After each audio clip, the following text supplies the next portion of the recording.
Salam guru penggerak. Tergerak, bergerak, menggerakkan. Assalamualaikum warahmatullahi wabarakatuh. Kami calon guru penggerak angkatan 10 Kabupaten Berau, Kalimantan Timur. Saya Ermi Wahyuni dari SMA Negeri 1 Berau. Saya Teteh Herawati dari SD 003 Tanjung Redep. Saya Swati dari SDN 003 Gunung Tabur. Saya Novita Sari dari SMP Negeri 4 Gunung Tabur. Pada kali ini kami akan mempraktikkan coaching untuk supervisi akademik. Selamat menyaksikan. Assalamualaikum Swati. Waalaikumsalam warahmatullahi wabarakatuh. Jadi, Bagaimana kabarnya hari ini? alhamdulillah masih ada sehat banget. Alhamdulillah, semoga kita selalu sehat-sehat ya. Amin. Diberikan kesehatan dan keberkahan, bisa menjalani hari-hari kita dengan baik, apalagi dalam dunia pendidikan. Yes, betul. Iya. Hari ini kita akan melakukan coaching, tapi sebelum percakapan atau coaching ini berlangsung, saya akan menyampaikan beberapa rubrik penilaian yang akan dinilai pada coaching kali ini, yaitu tentang kemitraan, proses kreatif, dan memaksimalkan kompetensi. Sebagai coach juga kita harus memiliki kompetensi, yaitu seperti kehadiran penuh, mendengarkan aktif, dan mengajukan pertanyaan berbobot. Di sini juga pada saat coaching tentunya kita harus menerapkan alur kita yang terdiri dari tujuan, identifikasi, rencana aksi, dan tanggung jawab. Ya, sebelum kita mulai saya juga akan mengajukan beberapa pertanyaan yang Swati. Siap. Di sini saya ingin bertanya, kompetisi apa yang ingin dikembangkan oleh Bu Swati? Kompetensi yang ingin saya kembangkan nanti waktu dalam melaksanakan coaching, yaitu yang pertama yaitu mendengarkan aktif, kemudian kehadiran penuh. Ya. Lalu kompetensi mana yang ingin lebih dikembangkan? Kompetensi yang ingin saya kembangkan yaitu mendengarkan aktif, karena dengan mendengarkan aktif merupakan salah satu keterampilan yang paling penting dalam coaching, karena di situ akan membangun kepercayaan dan rasa aman. Yang kedua, mendapatkan pemahaman yang mendalam. Yang ketiga, membantu coaching menemukan solusi. Yang terakhir itu meningkatkan motivasi dan rasa akuntabilitas. Luar biasa sekali Bu Swati akan persiapannya dan kompetensi apa yang diharapkan dari coaching ini. Dan terakhir yang saya tanyakan, indikator ketercapaian apa yang diharapkan dari proses coaching ini? Pencapaian yang saya harapkan waktu coaching ini nanti mudah-mudahan coaching bisa mendapatkan solusi dalam menyelesaikan permasalahan. Baik, Bu Swati, silahkan dimulai saja coachingnya, nanti saya akan mengamati. Sama-sama. Assalamualaikum Swati. Waalaikumsalam warahmatullahi wabarakatuh. Silakan duduk Bu Ermi. Ya, mohon maaf mengganggu waktunya Bu Swati. Sebelumnya saya ucapkan terima kasih atas kesediaan Ibu yang telah berkenan meluangkan waktunya untuk saya hari ini. Begini Bu, hari ini saya sebenarnya ada sesuatu yang ingin saya bincangkan dengan Ibu terkait dengan apa yang saya pikirkan selama ini bersama saya. Ada yang bisa saya bantu? Iya betul Bu. Jadi begini, saya ini kan sebagai seorang guru tentunya ada beberapa rekan sejawat yang ketika mengajar itu melakukan pembelajaran yang cenderung pembelajaran yang konvensional. Jadi pembelajaran itu menjadi tidak bervariatif Bu, sehingga anak-anak itu menjadi tidak tertarik dalam pembelajarannya dan cenderung pasif ketika proses pembelajaran tersebut Bu. Oh begitu. Coba Ibu ceritakan lebih lengkap kronologi cerita yang masalah itu yang Ibu hadapi saat ini. Seperti yang kita ketahui ya Bu, bahwasanya anak-anak yang kita hadapi sekarang ini kan pasca pandemi kemarin itu adalah anak-anak yang kita bilang generasi Z, di mana mereka semuanya itu terampil dalam penggunaan teknologi. Jadi di sekolah saya kebetulan anak-anak itu diperbolehkan membawa handphone, sehingga handphone tersebut sebenarnya bisa digunakan untuk membantu proses pembelajaran. Dan anak-anak itu kebanyakan mereka itu fokusnya itu kepada handphone mereka, Bu. Sehingga ketika gurunya menjelaskan di depan, mereka banyak yang tidak memperhatikan karena mereka merasa tidak tertarik dengan apa yang disampaikan oleh guru yang bersangkutan. Sehingga di situ saya melihat ada sesuatu hal yang sepertinya harus diperbaiki di situ. Kenapa? Karena akibatnya siswa tersebut menjadi tidak semangat dalam belajar. Oleh karena itu, saya melihat rekan-rekan saya di tempat saya bekerja itu kurang bervariatif dalam memberikan pembelajaran.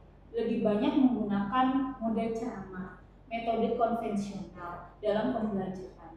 Akhirnya anak-anak ketika proses pembelajaran mereka mengantuk, tidak tertarik, lebih tertarik kepada HP-nya masing-masing. Jadi disitulah saya memikirkan bahwasanya kita ini harus menyesuaikan pembelajaran itu dengan siswanya, Bu. Itu yang saya pikirkan supaya kita itu tidak ada ketimpangan antara siswa dengan si gurunya tersebut dalam penggunaan teknologi tersebut. Seperti itu. Baik Bu Erni, tadi saya tangkap dari penjelasan Ibu tadi, intinya di sekolah Ibu itu di dalam pembelajaran guru-guru itu masih menggunakan metode-metode yang masih lama, dia masih menggunakan metode konvensional. Nah di sini kira-kira apa tindakan Ibu Erni dalam menyelesaikan masalah ini? Mungkin ya Bu, kalau saya lihat mungkin dengan mengadakan pelatihan bagi guru-guru untuk terampil dalam penggunaan teknologi dan mengemas pembelajaran itu agar lebih menarik. Seperti itu, bisa menggunakan aplikasi-aplikasi mungkin Bu, seperti yang sering kita lihat itu adalah menggunakan Quizzes, learning apps, mungkin Canva dan seterusnya. Itu mungkin bisa dimanfaatkan mengadakan pelatihan tadi untuk guru-guru. Kira-kira siapa saja nanti yang Ibu libatkan dalam mengatasi masalah-masalah ini?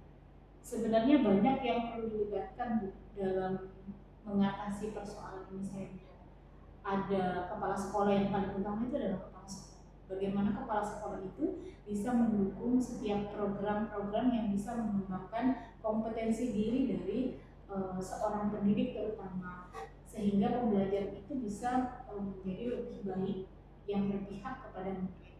Kemudian juga ada rekan sejawat.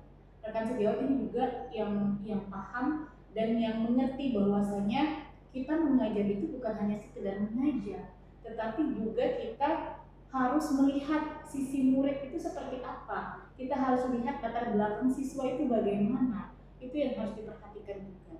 Jadi kolaborasi semuanya itu sangat penting Bu dalam mensukseskan yang namanya pembelajaran tadi yang lebih bervariatif tadi. Seperti itu. Kira-kira di dalam mengatasi masalah-masalah yang Ibu hadapi, ada hambatan dalam mengatasi solusi? Ya pastinya ada hambatan ini yang saya lihat, karena masih ada beberapa rekan guru yang belum memiliki kesadaran dalam pentingnya pembelajaran yang bervariatif tadi. Kemudian juga hambatan yang lainnya adalah masalah mungkin pengelolaan waktu, manajemen waktu, bagaimana bisa menghadirkan pembelajaran yang betul-betul yang bervariatif dan juga pembelajaran yang menyenangkan bagi siswa. Dan hambatan lainnya itu adalah masalah dari gurunya tadi, apakah mau atau tidak, itu juga bisa menjadi masalah karena mindsetnya itu yang harus diperbaiki dulu, diolah dulu. Makanya perlu yang namanya tadi mungkin pelatihan tadi Bu yang saya bilang tadi, biar mereka itu lebih terbuka. Orang-orang itu kan berpikir kadang-kadang kalau belum tahu sesuatu mereka nggak tertarik kan, tapi ketika kita misalnya sodorkan dengan sesuatu yang baru, ya pastinya ada yang menerima dan ada yang kita kita tidak usah peduli lah pada yang tidak, kita fokus pada yang mau untuk Baik. Dari yang saya ibu jawab tadi, kira-kira kalau kita ratingkan dari 1 sampai 10 agar ketercapaian yang ibu harapkan itu kira-kira berapa?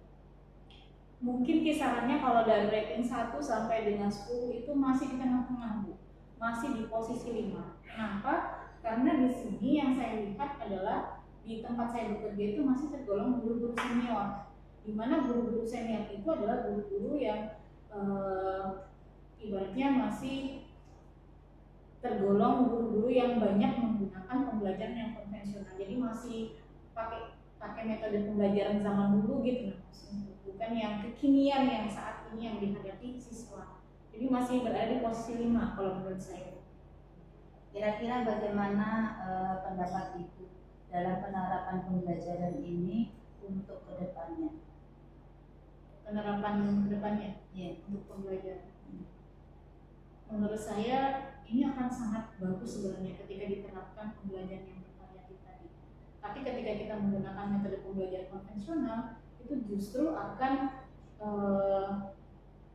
tidak membuat siswa itu berkembang dan maju, akan menurunkan semangat siswa kalau kita menggunakan metode pembelajaran konvensional. Tapi sebaliknya, ketika kita menggunakan pembelajaran yang bervariatif, kemudian berbasis IT semuanya, itu pasti siswanya akan lebih tertarik dan akan semakin menggali potensi yang ada pada diri siswa itu sendiri.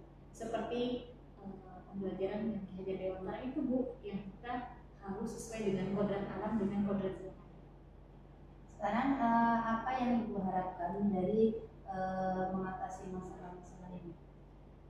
Sebenarnya dari diskusi ini saya itu berharap dalam mengatasi masalah ini ada solusi sebenarnya, atau mungkin ada sesuatu hal yang mungkin bisa kita lakukan untuk mengembangkan yang tadinya guru-guru yang cenderung melakukan pembelajaran konvensional itu bisa menjadi guru-guru yang kreatif, inovatif dalam pembelajaran, sehingga pembelajaran itu tidak membosankan dan menyenangkan bagi siswa.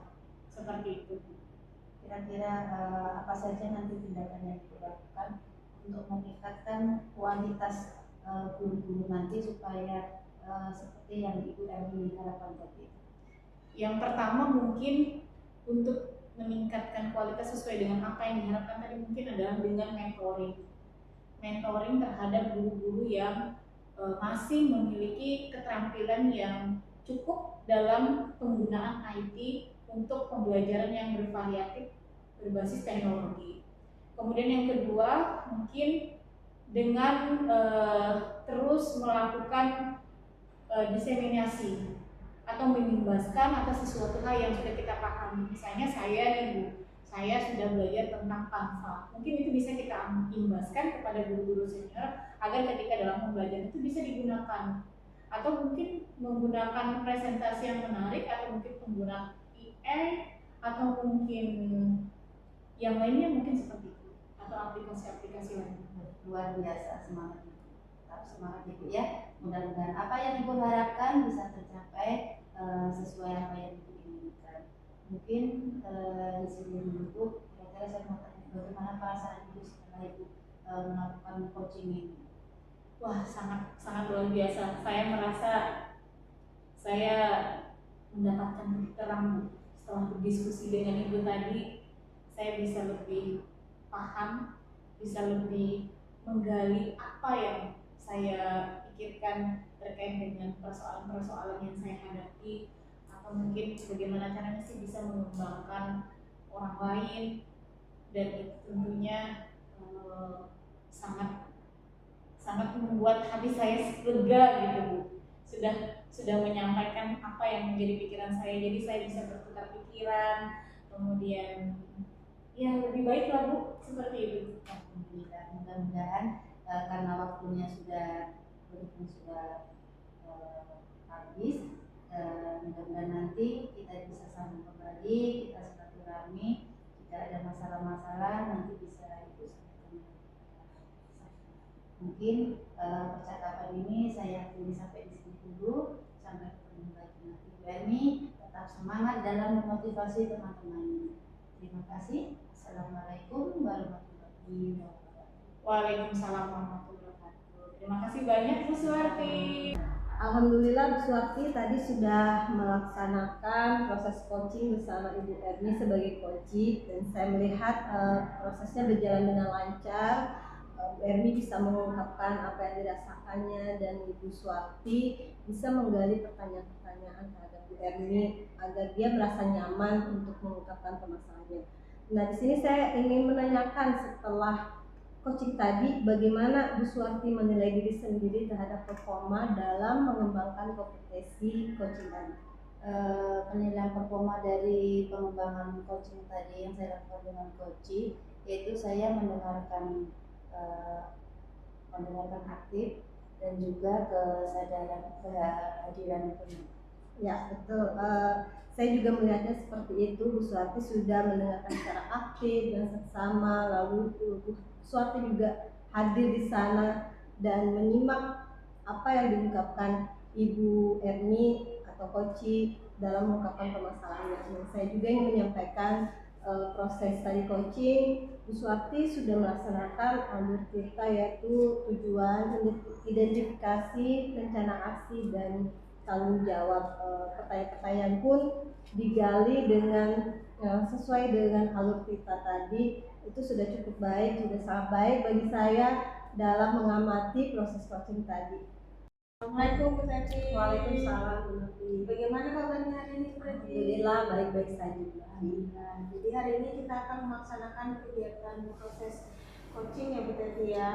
Ya, jadi sebelum kita melaksanakan kegiatan tersebut ada beberapa hal yang harus kita bicarakan dulu. Jadi saya akan ada di sini untuk mengamati Bu Tati dalam melaksanakan kegiatan coaching bersama coachnya dengan berdasarkan rubrik penilaian. Apakah sudah sesuai dengan alur cerita apa belum, dan apakah sudah memberikan pertanyaan yang berbobot atau belum. Ya, seperti yang saya katakan tadi, kata kuncinya adalah mendengarkan respon dari coachee dan sesuai dengan prinsip coachee, yaitu kemitraan, proses kreatif, dan memaksimalkan potensi ya Bu Eti ya. Jadi sebelum coachee ada beberapa hal yang ingin saya tanyakan ya Bu. Ya, jadi yang pertama adalah kompetensi apa yang ingin Ibu kembangkan dari proses coaching hari ini? Ya, nanti pada saat coaching, kompetensi yang akan saya kembangkan yaitu kehadiran penuh dan juga mendengarkan secara aktif. Ya, betul. Lalu yang kedua adalah di antara ketiga ini, manakah yang ingin Ibu kembangkan atau spesifik yang ingin diobservasi? Ya, yang utama yang ingin saya kembangkan yaitu tentunya mendengarkan aktif, karena dari mendengarkan kita bisa menggali lebih dalam apa yang bisa kita bantu agar coaching bisa mendapatkan pencerahan. Oke, yang pertanyaan terakhir adalah indikator ketercapaian dan tujuan pengembangan yang ingin Ibu capai itu apa? Tentunya indikator ketercapaian yang ingin dicapai, harapan saya proses coaching bisa berjalan dengan baik, komunikasi bisa berjalan dengan lancar, dan coaching bisa menemukan sendiri penyelesaian dari permasalahannya, dan tentunya juga bisa mendapatkan pencerahan dan merasa lega setelah mengungkapkan apa yang menjadi kegelisahan atau permasalahan. Jadi terima kasih Bu Teti. Kita akan melakukan kegiatan coaching hari ini dengan sebaik-baiknya. Setelah proses coaching Ibu dan coaching selesai, kita akan bertemu lagi sambil ngobrol-ngobrol sedikit. Ya, siap Bu. Terima kasih Bu Teti. Sama-sama. Assalamualaikum Bu Suwarti. Waalaikumsalam warahmatullahi wabarakatuh Bu Teti. Bagaimana nih kabarnya Bu Suwarti? Alhamdulillah masih sehat Bu Teti. Gimana kabarnya tentang saya di sekolah, pada permasalahan bagaimana? Iya Bu Teti, saya mau sedikit mau bercerita sama Oh iya, Bu Teti. boleh. Mudah-mudahan dengan bercerita dengan Bu Teti ada solusi atau ada pencerahan dari Bu Teti. Oh ya, sebenarnya bukan dari saya ya Bu ya, Ibu sendiri. Nanti mudah-mudahan dari percakapan kita Ibu bisa mendapatkan sendiri atau menemukan sendiri apa yang harus Ibu lakukan. Begini Bu Teti, di sekolah saya itu saya kan sekarang sedang mengambil kelas 6. Ya. Nah, di mana di kelas 6 ini sebentar lagi mau ada kelulusan. Nah, di sini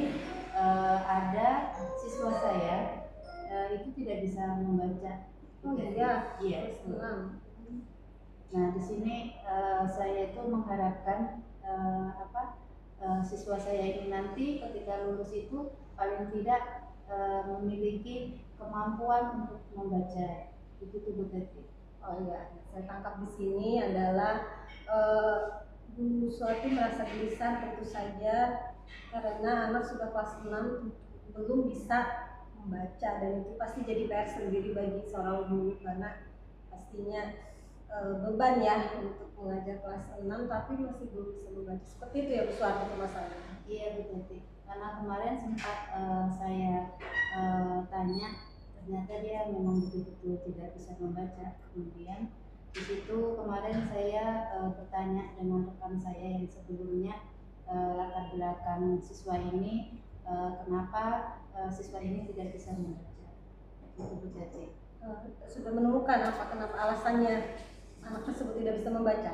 Ya, kemarin saya adakan pemanggilan orang tua ke sekolah lewat surat yang diketahui oleh kepala sekolah. Orang tuanya kemarin setelah kami ada percakapan, perbincangan dengan orang tua, ternyata siswa tersebut itu memiliki kelainan di batang kepala otaknya. Iya. Berarti ini anak-anaknya tadinya sebenarnya normal, tapi karena terjadi kecelakaan dan itu menjadi penyebab dia tidak bisa menerima pelajaran mungkin ya, jadi tidak bisa membaca seperti itu. Betul Bu Teti. Nah, kemarin itu sempat saya mencoba melakukan evaluasi. Nah, kemarin saya hanya bisa memberikan asesmen itu lewat tanya jawab aja. Jadi kalau untuk lewat menulis si anak ini kurang mampu. Jadi saya lewatnya tanya jawab aja.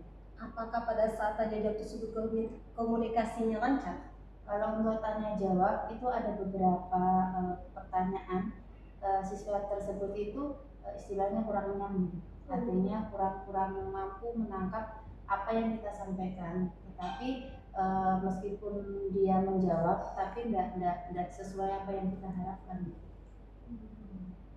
Ini apakah sudah dikonsultasikan dengan dokter? Bagaimana? Apakah nanti ada kemungkinan bisa baik atau apa kedepannya akan seperti itu? Kemarin kata orang tuanya karena sudah dikonsultasikan dengan dokter, tetapi untuk lebih dalamnya lagi orang tuanya belum sampai ke situ karena hanya diperiksakan di puskesmas terdekat saja. Untuk Bu Suwati sendiri sebagai guru, usaha-usaha apa yang sudah Bu Suwati lakukan agar membantu anak tersebut? Kemarin usaha yang saya lakukan yang pertama itu yang pertama asesmen dengan cara tanya jawab. Kemudian kemarin saya di luar jam pelajaran itu saya bawa sebentar anak itu saya tahan untuk saya ajari membaca. Tetapi setelah saya ajari dalam beberapa minggu itu tidak ada perubahan sama sekali. Untuk huruf sendiri, apakah dia mengenal atau tidak?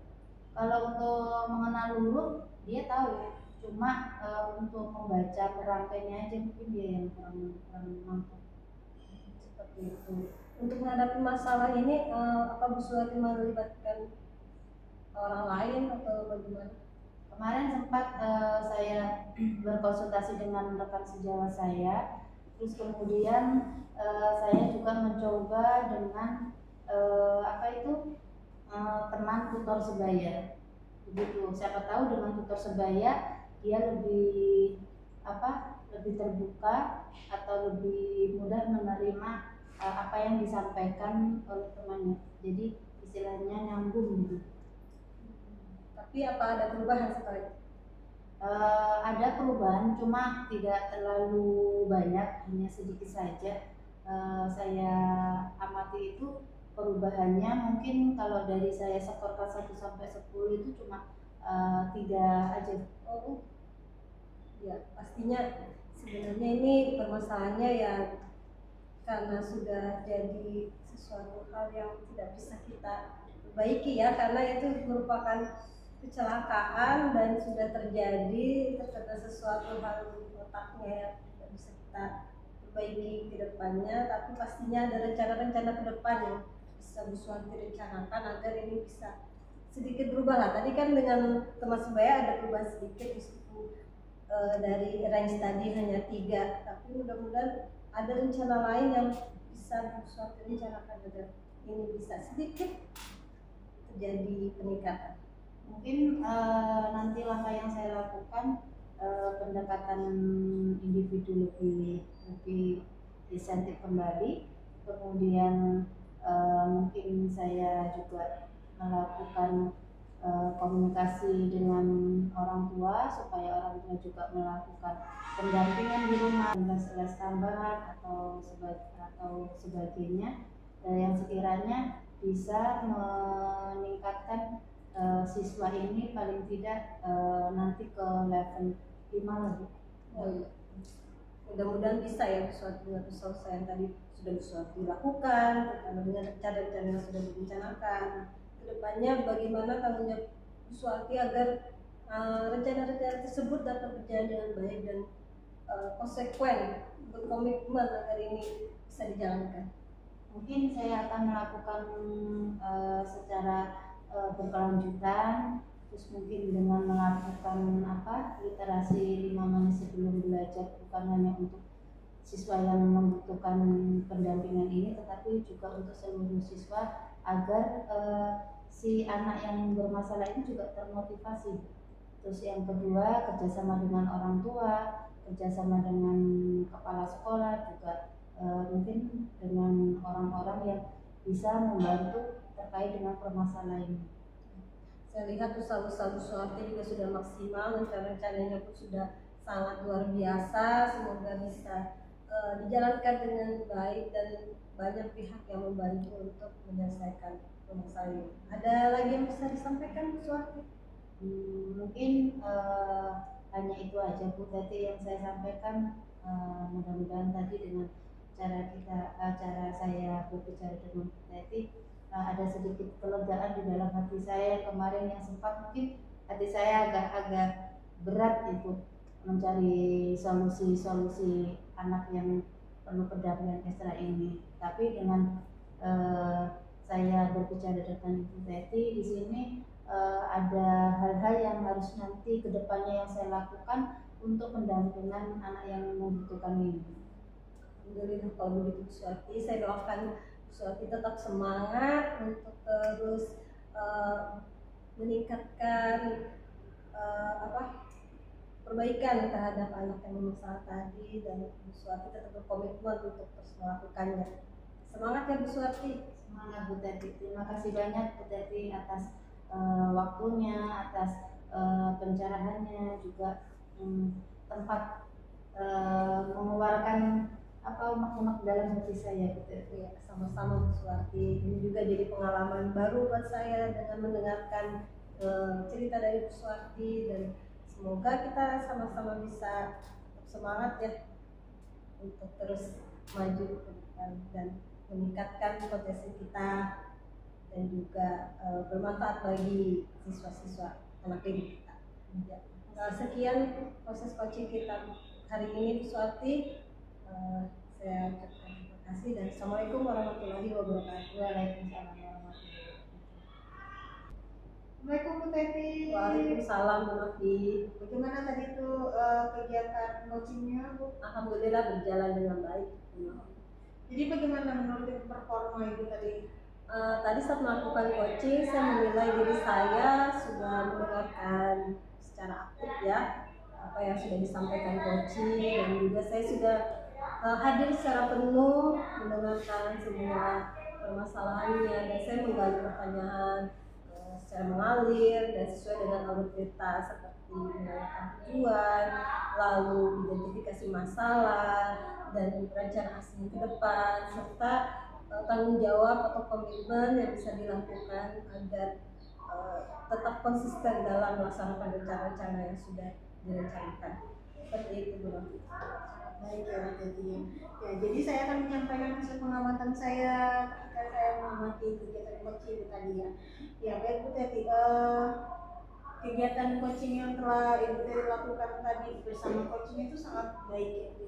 Saya juga melihat bahwa kegiatan coaching tadi sudah sesuai dengan alur kita, yaitu dengan tujuan mengidentifikasi masalah, rencana aksi, juga tanggung jawab. Ya, mudah-mudahan kedepannya Bu Teti bisa menjadi coach yang baik, bisa mendengarkan segala keluh kesah para coaching kita nanti, sehingga kegiatan coaching ini jadi terasa aman, terbuka, dan juga coaching juga bisa menemukan solusi yang bisa dia temukan dalam penyelesaian masalah dia.